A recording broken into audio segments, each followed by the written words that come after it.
Vous confirmez toujours, vous tenez toujours à ce que vous avez dit il y a 2 semaines sur ce plateau que vous avez dissout la... Vous voulez me pousser à prendre votre place? J'allais vous demander si vous êtes revenu de vos émotions quand nous avons dissous la CEDEAO. Est-ce que vous avez compris qu'on ne blague pas?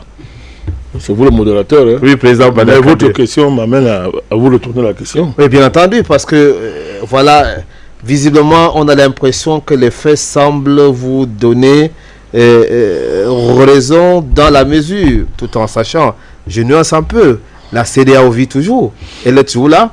Les faits semblent vous donner raison dans la mesure où cette organisation aujourd'hui semble ne plus mouvoir.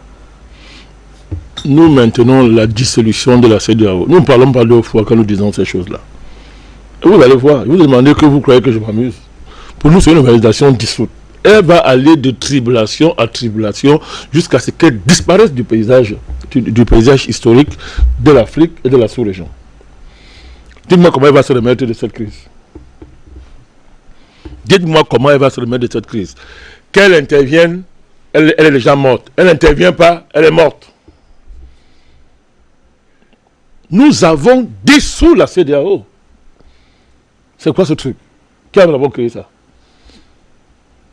Parce qu'on vous met en avant qu'en 1975, les gens sont réunis. Vous ne connaissez pas quand les Africains se réunissent, surtout à l'époque là. Vous imaginez que dans les années 1975, c'était grave. Le néocolonialisme battait son plein. La France a piloté. Allez vous réunir. Et on voit. On voit ce qui se passe. Mais tout ça, les gens font semblant de ne pas voir. Tout ça, c'est pour... Attendez. On explique aujourd'hui cette inefficacité de la CEDEAO, président Badakane. Au-delà, peut-être de ce que vous dites, qu'elle est dissoute, qu'elle est morte. Elle vit quand même. Non, pour nous, elle ne vit pas. La CEDEAO, pour nous, ne vit pas. Nous avons dissous la CEDEAO et nous nous comportons comme tel à son égard. C'est important parce qu'on n'est pas en train de jouer. Donc moi, vous voulez me faire commenter les gesticulations d'une organisation que nous avons dissoute. Maintenant, une organisation peut se comporter, peut vivre en toute illégalité. Peut vivre en toute illégalité. Donc pour nous, elle est illégale.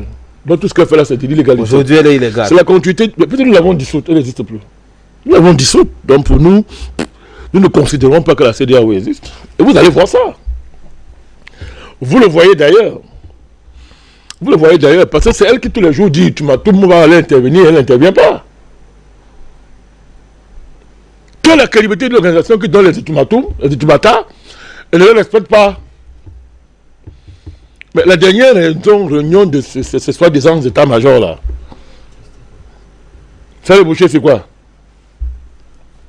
On maintient le dialogue, mais s'il n'y a pas ça... C'était un calendrier précis, le jour est précis, mais reste secret aujourd'hui. Bon, ça veut tout dire. Il ne faut pas se leurrer quand même. Ça veut tout dire. C'est quand même des militaires, président Badakane, ils savent ce qu'ils font. Des militaires. Des militaires? Oui. Ils savent ce qu'ils font. En tout cas, vous savez, moi, je voudrais bien dissocier ces chefs d'état-major des gesticulations d'un carteron de bandits que vous appelez président, qui s'agit dans cette crise. Vous voulez en guerre, on va les citer. Hein? On va les citer. Et moi, je vais vous démontrer. Quand je parle de la CEDEAO, monsieur Sidi, quand nous parlons de ce truc-là, je vais commencer avant d'entrer dans le fond de votre question. Parce que vous m'avez posé une question là. D'accord. Voilà. Et il y a une information que vous venez de nous donner. Oui.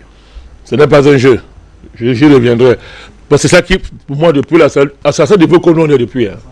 Nous, on n'est pas dans les histoires. Non, nous, on a l'information et nous suivons ça de très près. Vous avez cette information? Oui, nous l'avons dit ici. Mardi, il y a une émission ici mardi.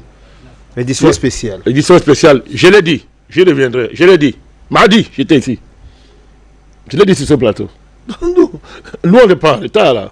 On ne joue pas avec nous. Parce qu'il faut bien décrire quels sont les ennemis du Niger et de l'Afrique et les figures de nos ennemis actuellement, de l'ennemi dans ces diverses formes sur la question du Niger. Et par rapport à ça, le récit, les concepts et les termes qui sont utilisés dans la narration, n'est-ce pas, jouent un rôle important dans la compréhension et dans la séquenciation des événements. Très important. D'abord, toujours nous allons continuer, M. Siddiq, à marteler que cette organisation dissoute, que vous appelez la CEDEAO, n'a jamais posé le moindre acte qui soit en conformité avec ces tests. Ne cessons jamais de rappeler ça, pour être en cohérence. Jamais elle n'a posé un acte qui soit en conformité avec les tests de la CEDEAO, ces tests organiques. Je répète toujours, quand une organisation est convoquée, est mise en avant par ces instances, y compris les instances les plus élevées, en l'occurrence ce que vous appelez conférence des soi-disant chefs d'État de la CEDEAO, dissoute, et que leurs actes engagent le sort et le destin de millions de personnes. De millions de personnes. Je pense que le Mali, ce sont des millions de personnes. Le Burkina Faso, ce sont des millions de personnes. Le Niger, ce sont des millions de personnes. Lorsque vous conjuguez, si on prend seulement ces trois pays, vous êtes à des centaines de millions de personnes dont le sort est directement en jeu à cause du caractère criminel des agissements de soi-disant plénipotentiaires de la CEDEAO. Je voudrais vous rappeler ça. Parce que l'aliénation intellectuelle, l'aliénation idéologique, l'aliénation géopolitique qui bat son plein sur notre continent, n'est-ce pas, et qui malheureusement a fait son lit dans les lieux où on imaginait le moins, suivez mon regard, c'est-à-dire qu'on parle d'aliéner, vous êtes surpris d'imaginer là où ça bat son plein, l'aliénation bat son plein. Chez la plupart de ceux que vous appelez intellectuels, que Simon va nous faire, va corriger en disant non, ce sont les intellectuels. J'aime bien cette correction de notre ami Simon, notre aîné Simon. J'espère qu'il nous suit. Il est important de rappeler ça, ce niveau d'aliénation. Pourquoi? On va dire, oh voilà, hein, il raconte n'importe quoi sur Afrique Média. Ils disent tout et n'importe quoi. Ce sont des gens furieux. Ils ne sont pas soft. Ils ne sont pas élégants. Il faut qu'ils soient élégants comme les Nabukpo, la Chine Bembe. Il y a une série de soi-disant intellectuels là. Ils disent que non, ils ont un langage raffiné, doux. Senghor allait même loin, il disait que non, le français c'est doux comme la confiture. Donc, il ne faut parler, n'est-ce pas? Il faut que nous parlions et que le langage soit aussi doux comme la confiture. Mais je voudrais vous dire que il va du destin des centaines de millions d'Africains qui sont directement touchés par les agissements criminels de la CEDEAO. Vous trouvez normal qu'on prenne des sanctions les plus inhumaines, elles sont tellement inhumaines que même l'ONU a eu honte de ces sanctions. Vous savez que l'ONU c'est une organisation criminelle. Parce que l'ONU est responsable de ce qui est en train de se passer au Niger. C'est l'ONU qui a accompagné le mercenaire qu'on appelle Bazoum, un président djihadiste. Président djihadiste, je vous rappelle. Mes mots sont mesurés, hein. Soi-disant président djihadiste. Il a été accompagné dans sa forfaiture par l'ONU, qui l'a encouragé, n'est-ce pas, à travailler à déshonorer son armée parce qu'on appelait en accordant aux terroristes un traitement de faveur. L'ONU l'a accompagné dans cette dérive. Lorsque le secrétaire général de l'ONU est venu en visite ici, vous vous rappelez, il y a quelques mois, il disait qu'il faisait une tournée contre les coups d'État. Vous oubliez toujours. Hein. Il était en tournée contre les soi-disant coups d'État. Il a atterri au Niger. Il a lancé un appel à la communauté internationale, autoproclamée de criminels, de venir, écoutez-moi bien, internationaliser l'armée du Niger. Donc il y avait déjà un projet en cours. Ce projet consistait à otaniser l'armée du Niger. Otaniser. Alors, je vous avais demandé ici, dans le monde entier, mais quel est le document, le test juridique qui permet à un secrétaire général de s'exprimer comme ça? Quelle est la demande écrite du Niger à l'ONU, demandant que, écoutez, moi je n'ai pas d'armée, venez ici créer la première armée internationale du monde qui soit sur la coupole d'un État. Les armées sont nationales, elles ne sont pas internationales.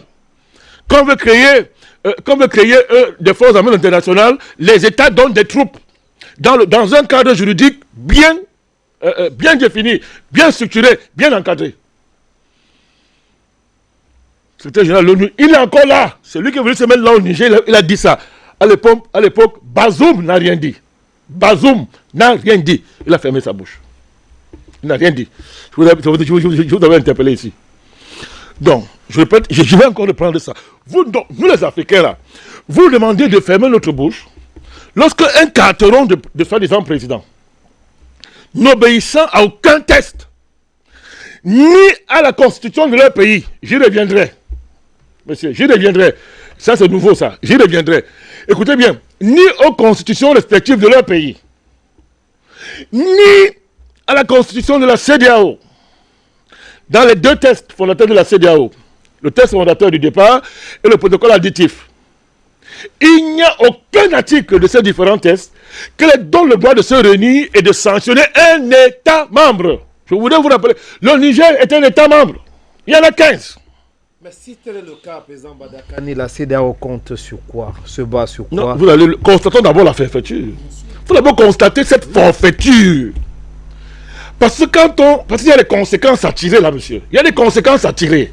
Parce que vous allez trop loin. Il y a des conséquences à tirer. C'est-à-dire que la CEDEAO, organisation dissoute, n'est-ce pas? C'est-à-dire parce que nous on tire les conséquences. Nous on tire les conséquences de leur comportement.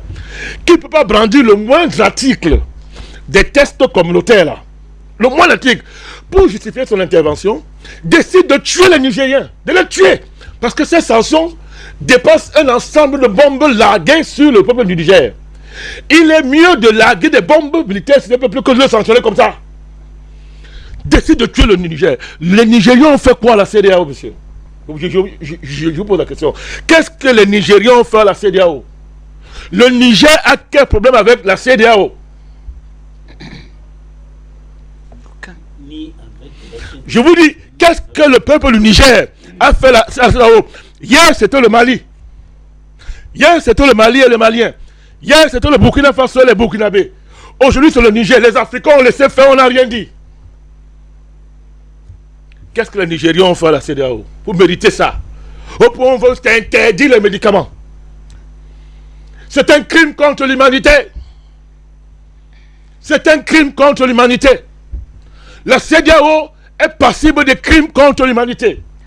Et sa conférence de bandits, de criminels appelés président. Le petit carteron là, de président bandits là, sont des passibles de crimes contre l'humanité. Qu'est-ce que les Nigériens ont fait pour subir une telle batterie de sanctions? Là pourquoi l'ONU passe par derrière la nuit, lâche la CEDEAO pour aller négocier et dit que non, non, il faut qu'on lève les sanctions inhumaines.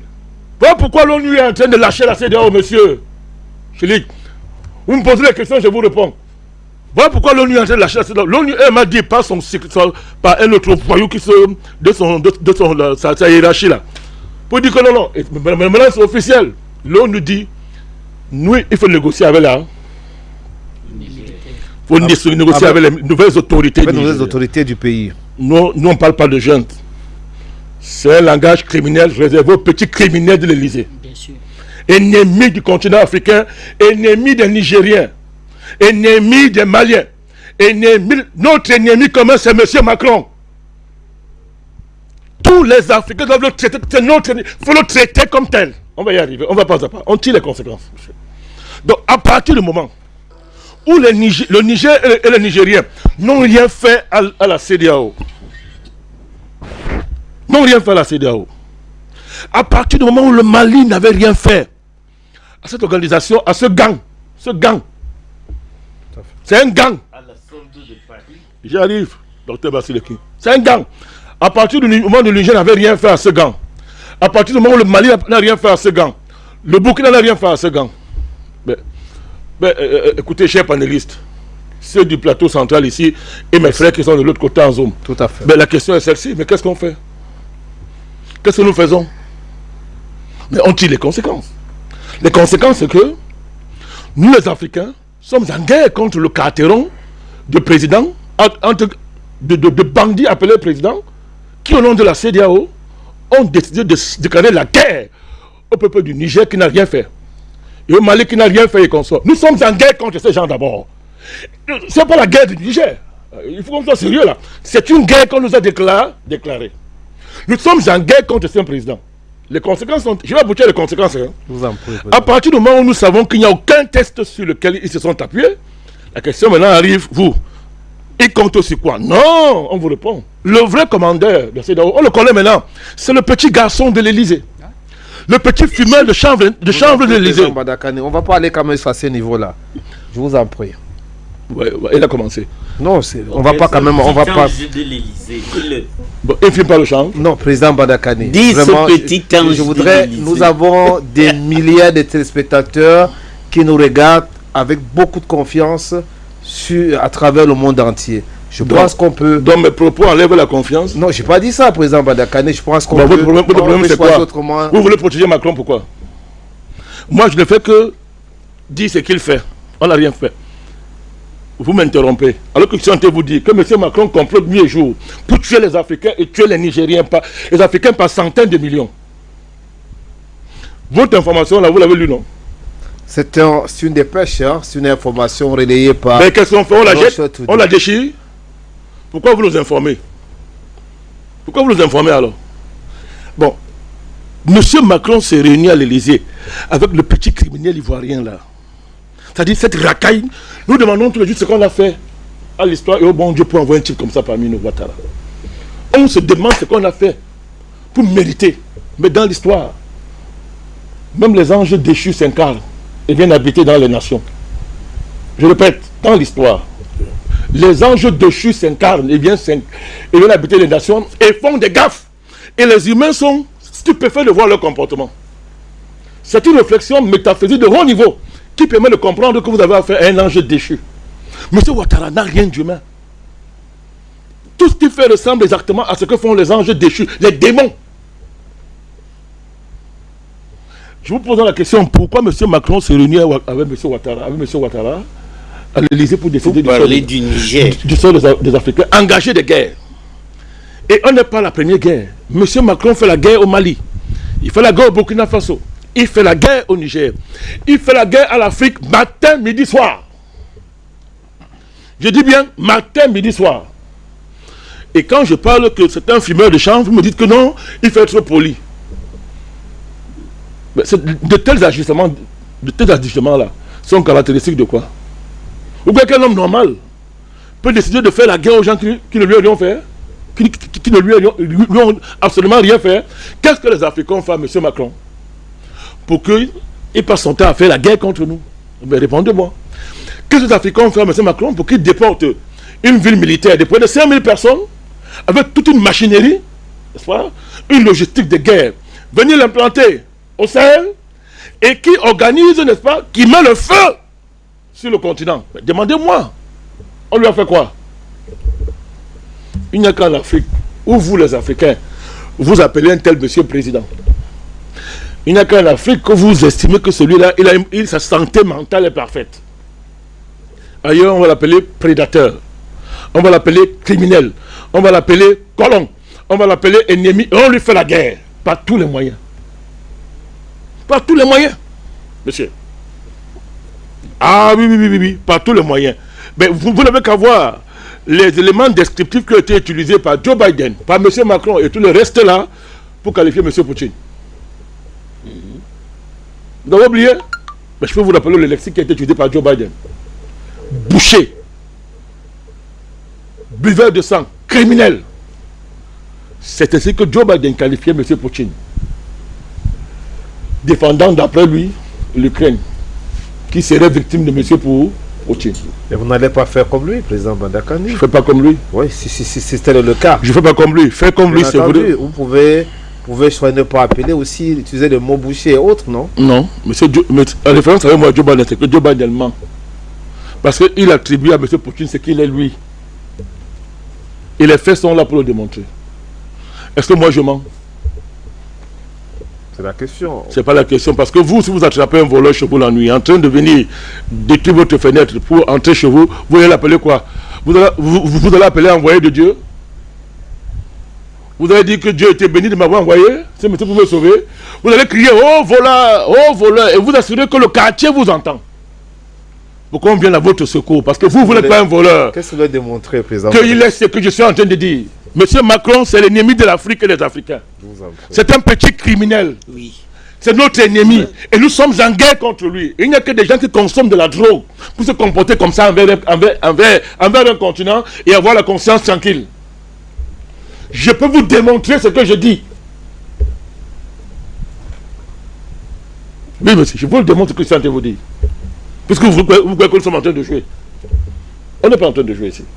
Alors, donc, monsieur Macron déclare la guerre au Niger parce que le peuple du Niger et ses vaillants soldats ont mis à terre le plan de l'Élysée. Mis en œuvre par monsieur Macron, monsieur Le Drian, pour faire du Niger, évidemment, c'était une moins qu'une colonie. C'est-à-dire une colonie même c'est mieux. C'est-à-dire une colonie, dans le plan de Macron, une colonie c'est mieux. Le Niger devait être moins qu'une colonie, monsieur. Et je veux vous dire, c'est dans une colonie. C'est quand on a déclaré qu'un peuple est une colonie dans les réunions secrètes, où il n'assiste pas, qu'on le traite comme ça.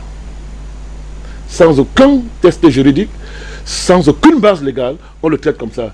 La conférence de Berlin, elle a été convoquée par les Africains, monsieur Sidik. La conférence de Berlin avait été convoquée par les Africains, c'est pas à vous que je pose la question. C'est vrai, je vous C'était un raisonnement. Oui. Non, c'était un raisonnement. D'accord. Ce n'est pas à moi de vous poser les questions, c'est vous le patron du plateau. D'accord. Je dis donc ceci. Est-ce que la conférence de Berlin avait été convoquée par les Africains? C'était convoqué par les Européens qui ont décidé, qui ont établi un cadre légal, le droit colonial. Ils se sont répartis les rôles. Ils ont dit que tu peux prendre ceci. Quand tu as pris ça, ça devient pour toi. Oui. Moi, je peux prendre ça, ça devient pour moi. Il n'y a pas les Africains là-bas, monsieur. Et ce droit colonial, on l'a appliqué aux colonies, en commençant par le Congo.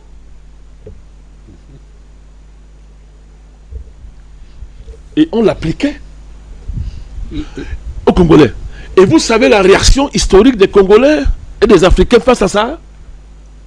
Monsieur Sidik, ça a été la guerre, les guerres d'indépendance. Ça a été les guerres d'indépendance. L'Algérie a fait la guerre d'indépendance. Elle a pris les armes contre le colon français. Le Cameroun a pris les armes dans le cadre de la guerre d'indépendance. On fait la guerre. C'est pas la guerre d'indépendance qu'on répond à ce genre de choses. C'est-à-dire où quelqu'un engage ton destin, t'a demandé ton avis, crée un cadre légal. Tu n'es pas là, il t'a rien demandé. Dans ce cadre légal, on y a inscrit la négation de ton humanité. Mais qu'est-ce que c'est? Le peuple du Niger doit faire quoi? Applaudir? Ils ont répondu, monsieur. C'est pas centaines de milliers qui sont là, en train de dire qu'ils sont volontaires. Et tout à l'heure, le général Tchani a fait un discours. C'est quoi? C'était samedi. Où il dit, ok, nous sommes pour le dialogue, mais que personne ne s'y méprenne. Si les gens nous déclarent la guerre, on fera la guerre. Et 26 millions de Nigériens attendent la CEDEAO. Monsieur Sidik. Il a dit que ceux qui pensent que la guerre contre le Niger sera une balade de santé se trompent. Bon, ok. Bon. La réponse est là. Vous faites quoi? Vous ne voulez pas marcher sur cette réponse.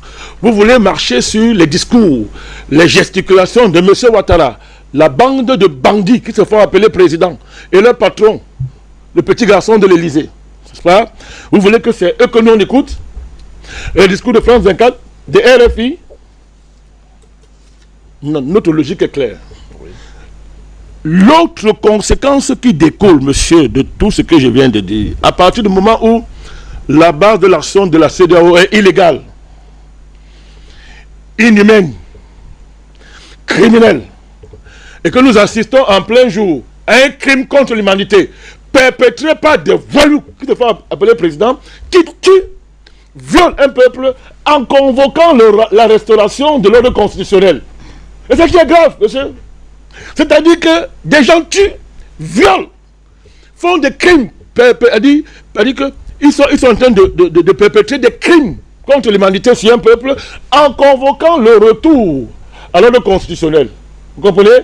D'après vous, monsieur, vous pensez que les Américains sont en train de se débiner pourquoi en plein jour? Parce qu'ils sont hypocrites. Nous sommes très vigilants. Ils parlent une chose le jour, la nuit, je les connais. Mais pourquoi en plein jour ils se débinent? Pourquoi, monsieur, en plein jour, l'ONU se débine? Pourquoi qu'on appelle ça, la Commission paix et sécurité de l'Union africaine désavoue le fakir qui bavarde à la tête de l'Union africaine?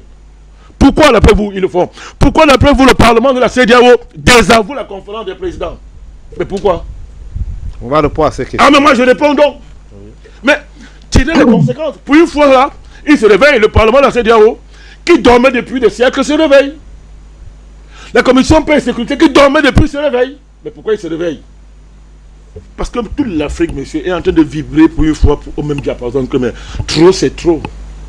Trop, c'est trop. Et que la seule réponse qui vaille, c'est de faire la guerre à ces gens.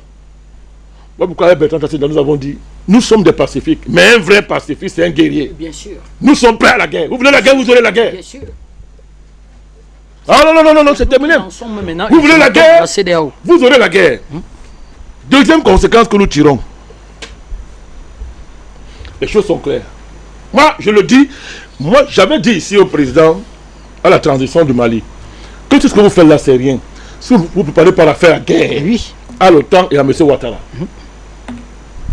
Je l'ai dit, préparez-vous à faire la guerre à la CEDEAO, à l'OTAN, et en particulier à M. Ouattara. On y est. Ça veut dire quoi? À partir du moment où les nouvelles autorités du Niger ont fait un communiqué exécutif précis, interpellant notre conscience sur le comportement de M. Ouattara. Vous l'avez suivi ce communiqué? J'ai dit, ils ont fait un communiqué précis sur le cas de M. Ouattara, qui appelle à la guerre contre le peuple du Niger en violant tout ce qu'on appelle droit international, droit communautaire. Il a violé tout ça, M. Ouattara. Il appelle à la guerre contre un peuple. Les nouvelles autorités du Niger ont fait un communiqué. On appelle ça communiqué exécutif. Hein. C'est assimilable à les décrets. Hein. Donc, ils ont fait le communiqué pour interpeller et dire un ensemble de choses et les conséquences qu'ils vont tirer du comportement de M. Ouattara. Il faut aller plus loin. Nous disons aujourd'hui, et je parle à Mondovision, si le Burkina Faso, le Mali, le Niger sont des États qui se respectent, ils doivent déclarer Ouattara ennemi de ces trois pays et créer les conditions de son renversement. Président Badakane, on ne va pas vous donner la parole. Non. Écoutez, monsieur. Nous vous avons dit ici, que s'il faille appeler à des coups d'État, on va appeler à des coups d'État. Non, mais pas quand même sur ce plateau. Mais vous venez de donner une information que M. Ouattara est à Paris en train de comploter avec la DGSE, en train véritablement de travailler avec les mercenaires pour détruire le Niger. Vous venez de donner nous on a cette information depuis mardi. Et d'ailleurs l'intervention de la CEDEAO, non je veux vous dire, l'intervention de la CEDEAO n'existe pas. Faut voir au nord de la Libye et même ce qu'on peut appeler à l'est du Soudan, c'est plutôt une intervention aéroportée de M. Macron avec les mercenaires et la Légion étrangère française. Et ils ont un gros problème. C'est qu'ils n'ont pas réussi aussi à convaincre Washington. Qui Washington veut se détruire de cette affaire et négocier en quelque sorte ses propres intérêts. Donc des gens ne peuvent pas être au moment où nous parlons à l'Élysée en train de comporter. Vous nous dites que la sécurité du Niger, c'est comme si vous nous dites que le bien-être de M. Macron importe par rapport au bien-être des Maliens. Nous en appelons aussi à chasser M. Ouattara du pouvoir. Nous en appelons à ça. Nous en appelons à ça. Ni vous laisser le temps nous en appelons à chasser M. Macron. C'est pas le rôle du débat panafricain ni d'Afrique Média. Président Badakane, est-ce que vous pouvez vraiment continuer sereinement votre développement? Vraiment, sans appeler, on n'en a pas besoin sur ce plateau, franchement. Vous me faites rire. Donc, vous croyez que vous êtes très sérieux dans ce que vous faites? Je vous trouve très sérieux. Hein? Ok. Bon, d'accord. Parce que vous voulez protéger Afrique Média, je veux dire les choses autrement. Je dis, puisque vous voulez protéger Afrique Média, puisque je veux descendre à votre niveau, je veux descendre au niveau de votre, appelle ça, de vos frontières déontologiques. Ce ne sont pas les miennes, je veux descendre à votre niveau. Bon, est-ce que le Burkina Faso, est-ce que le Mali, est-ce que le Niger sont en droit, en situation de légitime défense? Parce que ces pays on ne vous pose pas les questions, c'est vous qui les posez. Le Mali, on a suivi les autorités maliennes, on le dit dès le début de ce qu'on peut appeler aujourd'hui la crise au Niger, dit qu'une attaque contre le Niger est assimilable à une attaque contre le Burkina, le Mali Je crois que c'est la Guinée, c'est clair. On va plus revenir dessus. Vous m'interdisez de venir sur comment? Je suis en train de vous dire que, est-ce que c'est... Quand ils l'ont dit, oui, écoutez bien l'évolution des choses, ils ont dit que si la CEDEAO attaquait le Niger, ils se retireraient de la CEDEAO et ils considéraient qu'ils sont attaqués. C'est une chose. Mais écoutez, la CEDEAO c'est quoi? C'est pas pour rien qu'on vous dit qu'on va quitter la CEDEAO d'abord. Parce que la CEDEAO c'est une organisation. Est-ce que les trois États ne vont pas aller attaquer l'organisation? Ils ne vont pas aller tirer sur la CEDEAO? Qui n'a pas de territoire. Il faut comprendre quand nous parlons, monsieur Sédic, vous êtes un très grand journaliste, écoutez quand nous parlons, le Burkina, le Mali et le Niger ne vont pas aller tirer sur la CEDEAO. Ils vont quitter d'abord la CEDEAO, parce que ce sont des gens responsables, juste à la dernière mesure, ils savent ce qu'on veut dire, ce que veut dire apposer sa signature sur un test, ils savent ce que ça veut dire. Nous quittons d'abord, ils ont dit on quitte la CEDEAO. Quand on quitte la CEDEAO, nous ne sommes plus liés. Nous ne sommes plus liés par les conventions. Ne serait-ce qu'en esprit, dans la lettre, nous ne sommes plus liés. À ce moment-là, personne ne va venir nous dire que, mais écoutez, vous avez signé le test de la CEDEAO. Vous ne pouvez donc pas entrer en guerre contre la CEDEAO. On parle français. Parce qu'il faut comprendre quand les gens parlent. Je sais que quand vous posez des questions, vous voulez que je parle. C'est normal, c'est votre rôle. Maintenant, je parle donc pour expliquer. Les trois États, en particulier le Burkina Faso, qui continue d'ailleurs à dire qu'il va quitter la CEDEAO, lui il insiste là. Il insiste. Ces trois États savent ce que veut dire être membre d'une communauté. C'est-à-dire on a signé des textes. Il y a des textes qu'on a signés. Ce sont des engagements. Un État, ça ne joue pas avec ses engagements. Nous savons ce que c'est. Nous sommes les hommes d'État. Ah, parce qu'on a assis ici. Des vrais hommes, nous le sommes. Donc, les pays disent que bon, on va d'abord quitter la CEDEAO. On va dénoncer ces accords. Et du coup, on n'est plus liés. On n'est plus liés. Dès qu'on a dénoncé les accords, nous agissons en conséquence. On entre en guerre en conséquence. Et on peut donc entrer en guerre contre un État membre de la CEDEAO, pas contre la CEDEAO, un État membre. Parce que la CEDEAO en tant que tel ne fait pas la guerre. Ce sont les États membres qui le font. Alors, vous voyez qu'il y a une évolution dans le conflit. Il faut bien regarder les évolutions. On allait plus loin. Je vous dis que les militaires, les nouvelles autorités du Niger ont fait un communiqué public. On l'a suivi, président Badakane. Il ne faut pas seulement suivre, faut tuer les... Vous voyez que les communiqués sont faits comme ça, c'est pas hasard. Hein? Ce sont des actes publics qui engagent l'État du Niger. Tout à fait. Ils ont fait un communiqué pour insister sur la personne, le cas particulier de M. Ouattara.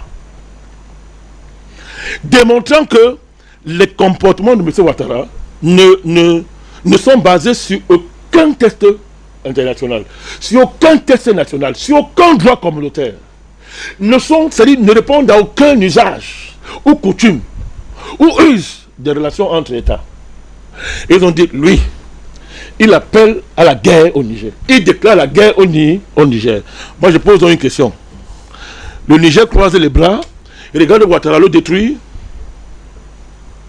Et comme les conséquences seront directement sur le Mali et le Burkina, ces trois pays croisent les blancs et regardent Ouattara détruire. Voilà pourquoi moi je prends ma responsabilité historique. Je dis que ces trois États... Oui, allez-y. Pas ce que vous voulez dire. Vraiment, que ces trois États sont donc... doivent... C'est la conséquence... C'est la conséquence... Je comprends vraiment de façon respectable. C'est la conséquence... Mais il semble que quand je parle ici, vous faites semblant de ne pas m'écouter. Je vous ai démontré que il n'y a aucune base légale à l'action de la CEDEAO. On a compris cela.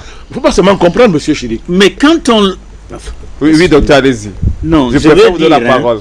Quand on a compris qu'il n'y a pas le moindre prétexte moralement acceptable que la CEDEAO s'en prenne à un État qui n'a décidé que des choses qui concernent son gouvernement interne.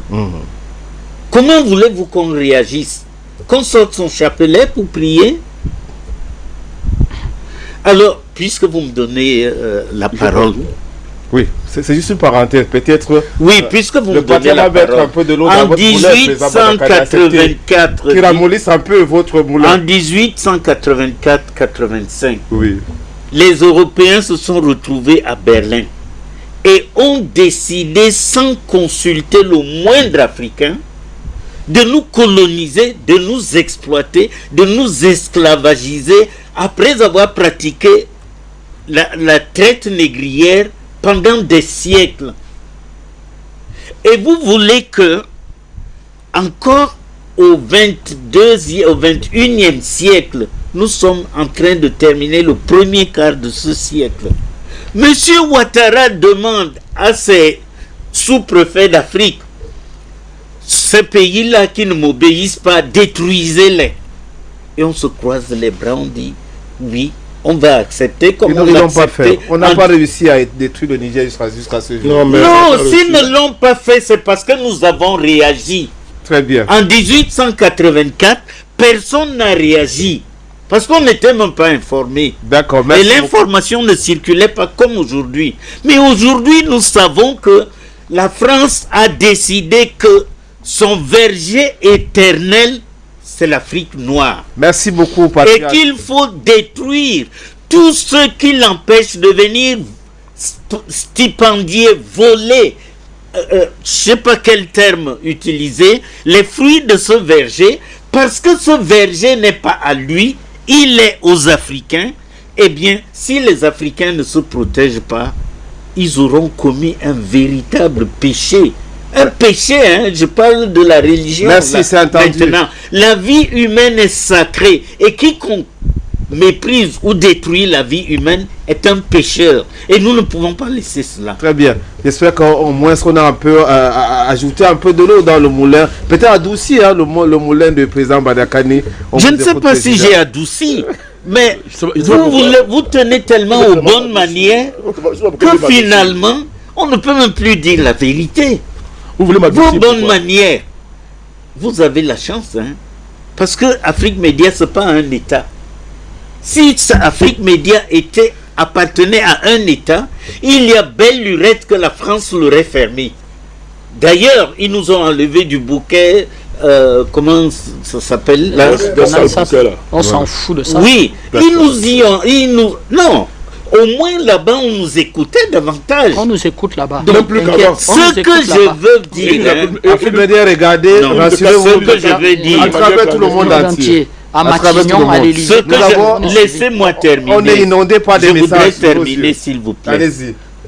Autant vous voulez prendre les bonnes manières pour parler à l'Occident, autant nous estimons, nous, que nous avons le devoir de dire la vérité aux Africains. Personne ne refuse de dire la vérité, président. Alors, moi je ne sais Alors, quand on dit que la France est criminelle, vous dites non, on ne doit pas dire. C'est ça la vérité. Oui ou non? Président Badakani. Répondez. Pourquoi vous voulez m'adoucir? Où est-ce que je ne suis pas doux? Vous aussi que vous êtes plus doux que moi. Vous voulez m'adoucir pourquoi? Je suis un homme très doux. C'est parce que je suis un homme très doux que je suis en train de crier pour le compte de l'Afrique. Oui. Parce que je suis un homme très doux que je préfère m'exprimer sur un plateau. Que j'ai choisi le magistère de la parole. J'aurais pris les armes. Je serais devenu un terroriste, comme l'ont été les Israéliens. Quand vous connaissez l'Irgun, c'était une branche terroriste pour la création de ce qu'on appelle l'État d'Israël aujourd'hui, au service de l'Angleterre et des Américains, pour fabriquer l'État hébreu. Vous connaissez ça? Je vous le dis, j'aurais été un terroriste, moi. Ce qu'il avait à faire pour moi, si je n'étais pas un homme doux, ce serait de rester tranquille et de poser un ensemble d'attentats les plus meurtriers, que ce soit ici en Afrique ou en France, contre les intérêts de ce pays-là. Je suis en droit de le faire parce qu'eux, ils l'ont fait. Quand ils étaient dans la situation qu'ils nous ont infligée, ils l'ont fait. Moi, je vais vous donner les arguments de M. Ouattara, puisque vous voulez le défendre. Vous avez suivi son... Je ne sais pas appeler ça un discours. On ne sait pas ce qu'il baragouinait là. C'est-à-dire qu'on ne sait même pas ce qu'il racontait quand il bavardait là. Il dit que vraiment, ce n'est pas nous qui avons sanctionné le Niger, c'est la junte. C'est la junte qui est responsable des sanctions infligées au peuple du Niger. Il justifiait. Il est en train de justifier. Et il dit que non, vraiment, ce n'est pas contre un peuple. Hein. Nous n'avons rien contre un peuple frère. Mais on a été obligé de faire ça. Ça avait beaucoup de douleur que nous avons décidé de sanctionner le Nigérien. Alors, écoutez. Voilà les arguments de M. Ouattara. Est-ce que M. Ouattara vous a donné un seul argument juridique fondant son action au Niger? Non. Pourquoi il le fait? Pourquoi il fait ça? Bon, sauf à admettre que sur le plan intellectuel, il ne vaut rien. Mais ce qui est une réalité, nous ne sommes pas de ceux qui pensons que ce monsieur est un peu intelligent. Un homme intelligent ne s'allie pas avec des bourreaux pour détruire son peuple. Les mercenaires ne sont pas les gens intelligents. Les traîtres ne sont pas les gens intelligents. Donc on se demande la valeur du diplôme qu'il a obtenu en Pennsylvanie. on se pose la question si réellement ce monsieur a fait les bancs en Pennsylvanie. Parce que moi, je connais beaucoup de promotionnaires de cette université de Pennsylvanie. Ils sont vivants, qui sont des gens d'une valeur pas possible.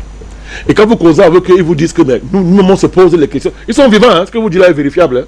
Nous posons des questions sur M. Ouattara.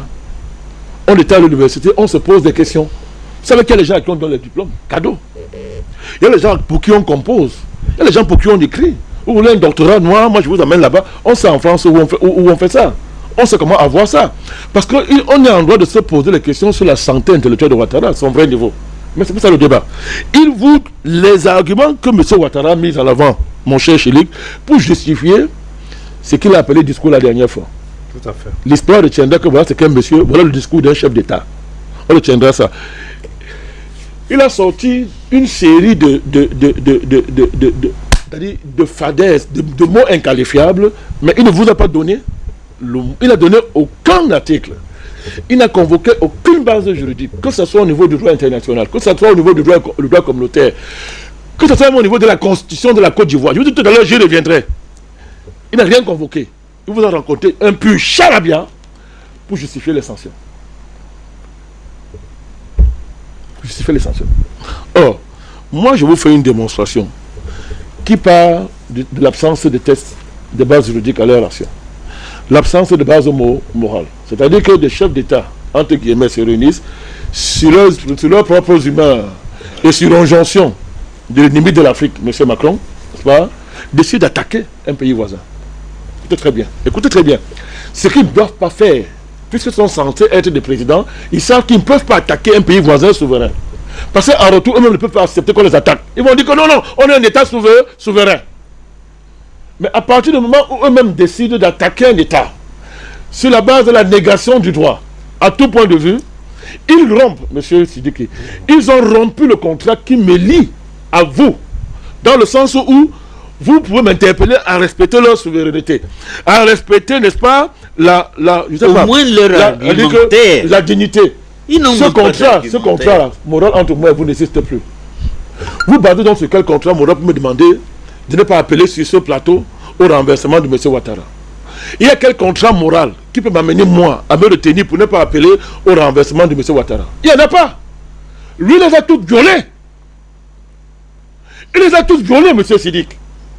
Est-ce que vous savez que ce qu'ils font avec la CEDEAO est contraire à la constitution ivoirienne? Est-ce que vous le savez? Moi je vous le dis aujourd'hui. Mais la constitution ivoirienne ne donne pas le droit à M. Ouattara de faire ce qu'il est en train de faire. Le droit international, malgré nous, parlons de ça, ne donne pas le droit de le faire. Le droit communautaire ne donne pas le droit à M. Ouattara de le faire. Mais monsieur, je répète encore, sur quoi est-ce qu'il base son attitude? À partir du moment où un monsieur agit sur des bases illégales, amorales, non éthiques, mais il nous reste à faire quoi? Vous avez affaire à un bandit. Et quand vous avez affaire à un bandit, la loi vous donne le droit de vous défendre. Écoutez-moi bien. Quand un bandit vous agresse, la loi vous reconnaît le droit à l'autodéfense. Ça veut dire que si vous le tuez là, on vous donne une médaille. Si vous tuez un bandit qui vous agresse, on vous donne une médaille. Parce que la loi reconnaît que vous devez vous défendre. On est dans un tel cadre, monsieur Sidiki. On m'a obligé à faire ça, à faire ce long de tout pour expliquer. Je le fais par respect pour votre autorité et pour notre média. C'est notre média, nous en sommes les premiers. Merci beaucoup à vous, président. Je vous explique donc que j'ai le droit ici sur ce plateau de dire ce que je suis en train de dire contenant ce monsieur. Parce que c'est la conséquence. Je vais aller même plus loin. C'est parce que les Africains sont ce qu'ils sont. Ils sont comment? Ils sont ce qu'ils sont. Nous ne sommes pas sérieux. Maintenant, les Africains, certains ne sont pas sérieux. Oui. Vous savez pourquoi moi je vous dis? Oui. Vous voulez que c'est un président qui a dit aux Africains de régler le compte de la France? Vous voulez que les chefs d'État africains patriotes se mettent sur un plateau et disent que bon, nous appelons le peuple à agir en conséquence contre la France? Non, je pose la question. Il faut qu'à preuve encore. Il faut encore compter quel motif. Si les Africains étaient cohérents, il n'y aurait plus aucun Français en Afrique. C'est pas mon souhait. Hein? Pas mon souhait. Je tire vraiment la conséquence de leurs actes. On n'admettrait pas que Macron mette son pied sur ce continent. Il serait persona non grata ici. Et ça s'arrêterait par là. Elle se ferait sentir en France. Peut-être pas les Français, mais la politique française, puisque les Africains n'ont rien à faire avec les... Mais je parle de la France. Avec les Français. Mais c'est pas des Français, je parle de la France. Très bien, merci beaucoup. Je parle de la France. Et bien, c'est ce que les Français ont fait quand l'Allemagne a envahi la France. Alors, avant que De Gaulle ne lance l'appel à la résistance, les Français étaient déjà constitués en maquis et résistance. Oui. Parce que le fait colonial était un fait, on n'attend pas l'ordre de quelqu'un. Ils ont résisté à l'envahisseur. On n'attend pas l'ordre d'un président quand le fait il est là. C'est pour ça que vous avez vu, quand les nouvelles autorités ont lancé l'appel au volontariat, c'est par milliers que les jeunes se font engager. Je dis par milliers. Oui. Il y a un peu la place pour les accueillir. Parce que le fait est là. Ils touchent les faits de leur propre main et ils réagissent en conséquence. Donc aujourd'hui, mon cher Sidik, les conditions sont réunies pour la libération de la Côte d'Ivoire. Nous avons le droit de libérer la Côte d'Ivoire d'un imposteur, d'un criminel qui se fait appeler président. On a le droit de libérer la Côte d'Ivoire. Le peuple de Côte d'Ivoire a le droit d'être assisté. Et les conditions sont en train d'être réunies. Ce n'est pas nous qui avons dit à M. Ouattara, obéissant à un petit gamin de l'Élysée, dont la santé mentale est en situation de total déséquilibre. Ce n'est pas nous qui l'avons dit de lier son destin à celui de M. Macron. Et en allant entrer en guerre avec 3 pays frontaliers à la Côte d'Ivoire. Ce n'est pas Balakani qui a dit ça. Vous savez, quand Dieu commence à vouloir détruire quelqu'un, vous n'imaginez pas quand Dieu entre en scène contre des imposteurs. Ils font comme des fous. Et ils sont fous. Alors nous parlons. Moi, je vais vous lire. Il y a un député au Sénégal, il s'appelle Guy Sagna. Je vous donne des faits juridiques. Qu'est-ce qu'il a fait? Guy Sagna a interpellé Macky Sall. Mais c'est aussi, vous avez dit que c'est un président, non? C'est un président. Macky Sall aussi est un président. Il faut que moi, du Sénégal, le président Badakane, vous pouvez lire, je vous en prie. Le président Macky Sall, c'est le président du Sénégal. Oui, évidemment, c'est le président du Sénégal. Voilà, okay, merci beaucoup. Hitler était le président de l'Allemagne. Hitler était le président de l'Allemagne. D'accord. Même ceux qui l'ont renversé, ils ont décidé de le pendre, mais on considérait qu'il s'est suicidé. Il n'était plus digne d'un président. C'est ce qu'on nous a dit. C'est ce qu'on nous a dit qu'il s'est suicidé. On nous a dit qu'il s'est suicidé. Alors, ceux qui ont des... sur la base de ces actes, ils ont expliqué que ce monsieur devait être pendu devant un tribunal. Ça s'appelle le tribunal de Nuremberg. Donc, Guy Sagna a rappelé à Macky Sall. Moi, je peux me livrer ce matin, cet après-midi, à une exégèse du nom de Macky Sall. Hein. Je vais me livrer ici, le plateau s'il va exposer. Macky Sall. Donc, monsieur Macky, le député lui a rappelé ceci. L'alinéa 1 de l'article 70 de la Constitution du Sénégal dit ceci. Du 22 janvier 2001. Que c'est l'Assemblée nationale qui autorise d'entrer en guerre. Je répète. Monsieur Macky Sall joue les votes en guerre en piétinant sa constitution. Le document existe. Ce député a fait un document qui existe, monsieur. Monsieur Macky Sall fuit le Parlement sénégalais. Il fuit. Parce que le Parlement sénégalais, pour lui, c'est monsieur Macron. Le Parlement sénégalais pour Macky Sall, c'est dans la chambre de Macron. Réunis avec Brigitte, Macron, Ouattara, se réunissent, ça devient le Parlement. Le député lui a rappelé que monsieur, le Sénégal a une constitution. Et à l'alinéa 1 de l'article 70, cette constitution dit ceci. C'est le Parlement du Sénégal qui autorise d'entrer en guerre. Au nom de quoi Macky Sall va s'asseoir pour déclarer la guerre au Niger? C'est le président du Sénégal. Voilà. C'est le président du Sénégal. Il faut qu'on se taise. Parce qu'un chef d'État a parlé. Ce sont des bandits. Ils sont moins que des bandits. Je dis moins que des bandits. Ce sont des délinquants. Délinquants. J'étais en train de vous démontrer, non? Alors, donnez-moi la constitution de la Côte d'Ivoire. L'article de la Constitution de la Côte d'Ivoire qui autorise ce mercenaire à se comporter comme il a fait M. Ouattara. Donnez-moi un, c'est l'article de la Constitution de la Côte d'Ivoire. Mme Babolo lui a rappelé d'ailleurs. Dans une sortie, Mme Babolo lui a rappelé.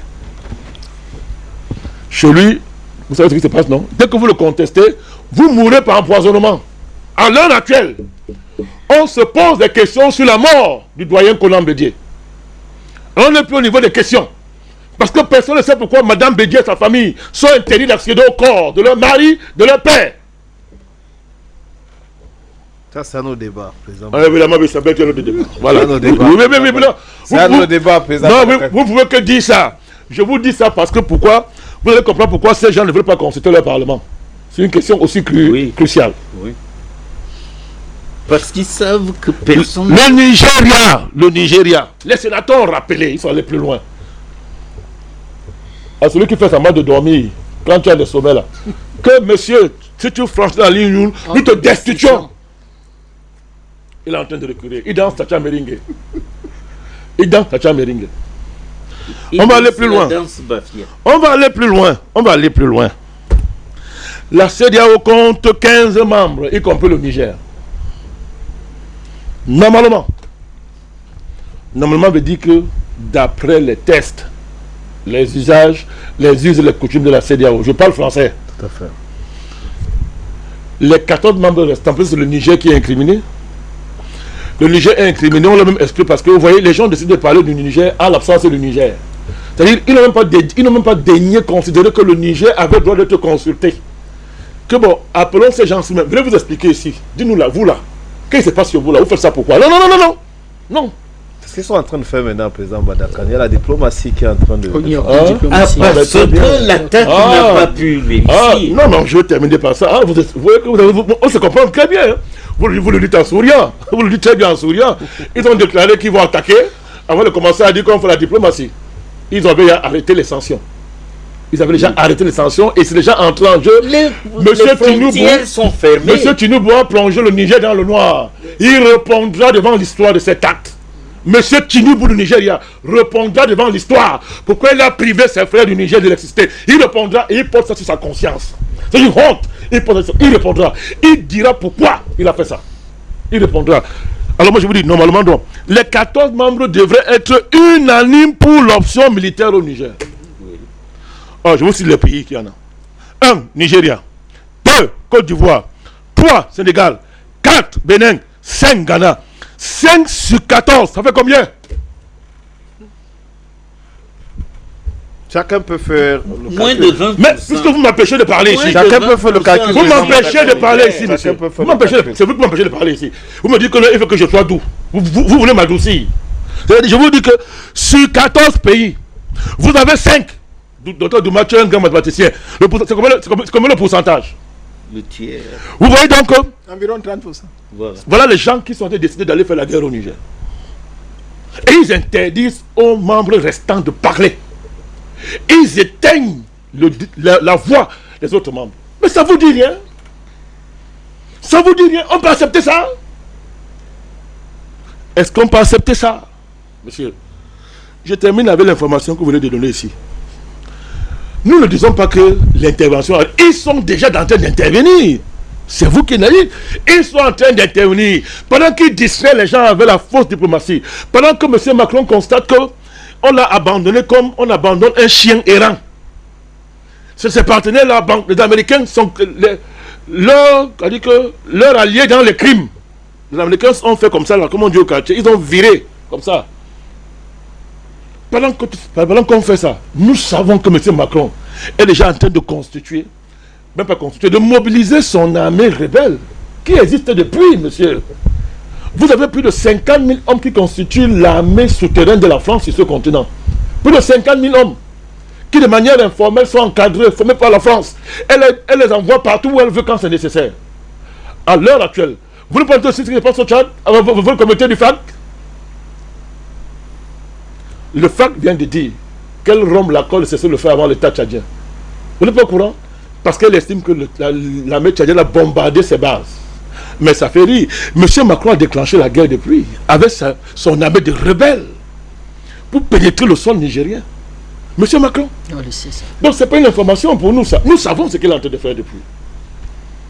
Et les Africains vont rester comme ça. On va rester regarder ça. Au nom de l'amitié, les liens historiques, vraiment, la diplomatie va agir et tout et tout. Nous sommes l'État du Niger. Et les nouveaux dirigeants, nous avons suivi le discours qui a été prononcé. Nous sommes solidaires de ce discours. Et nous disons que nous sommes en guerre contre la France. La France vient encore de déclarer la guerre au peuple africain à travers le peuple du Niger. La France déclare la guerre à ce peuple. Et la France est en train de détruire le Niger. La France est en train de vouloir mettre toute la zone de la Golfe de Guinée à feu et à sang. Parce que déclencher aujourd'hui, allumer le feu au Tchad, allumer le feu au Niger, qu'est-ce que la France cherche? Qu'est-ce qu'elle cherche? Préserver ses acquis en Afrique. Non, c'est la folie, docteur Bassédeki. D'accord. C'est de la pure folie, monsieur. Donc, nous sommes en guerre contre la France, c'est notre ennemi. Nous sommes en guerre contre M. Macron. Nous sommes en guerre contre ses laquais, ses valets de chambre qu'il a sur le continent africain, à savoir M. Ouattara, M. Macky Sall, M. Tinubu et l'autre vieillard du Ghana, qui n'a aucun respect pour son âge. Même les chefs à Chantilly lui ont dit: tu n'as pas honte. Vous êtes au courant de ça? Les chefs à Chantilly sont dit que monsieur, tu n'as pas honte. Respecte-toi. Qu'est-ce que tu vas faire au Niger? Tu n'as pas honte? En tout cas, nous on te dit, si tu vas au Niger, tu vas aller en guerre contre nous. Nous sommes tes rois. Si tu vas en guerre, tu vas aller contre nous. Monsieur Talon, son peuple est dehors pour lui dire: monsieur, tu ne vas pas en guerre. Tout le monde lui dit que monsieur, tu ne vas pas en guerre au Niger. Monsieur Talon, non, on sait pourquoi il va entrer en guerre. C'est pas une affaire, on sait. Mais pour l'instant, c'était. Nous allons ouvrir les dossiers secrets de monsieur Talon ici. Je parle à Mondovision. Nous allons ouvrir ici les dossiers noirs de monsieur Talon. Les Africains sauront pourquoi il va en guerre. Pour l'instant, on le regarde. Pour l'instant, on le regarde encore. Parce qu'il est président du Bénin. C'est une malchance. Nous avons des présidents, on ne sait même pas d'où ils sortent. C'est une malchance, on gère. Pour l'instant, pour la dignité des Béninois, c'était. Mais nous allons mettre dehors les dossiers noirs de Talon. On verra qui est ce monsieur qui parle. Oui, on verra qui est qui parle. On a beaucoup, voilà, beaucoup à dire, merci beaucoup à vous, président Banda Kanim. On va évoluer dans cette émission. Je voudrais... Oui, président.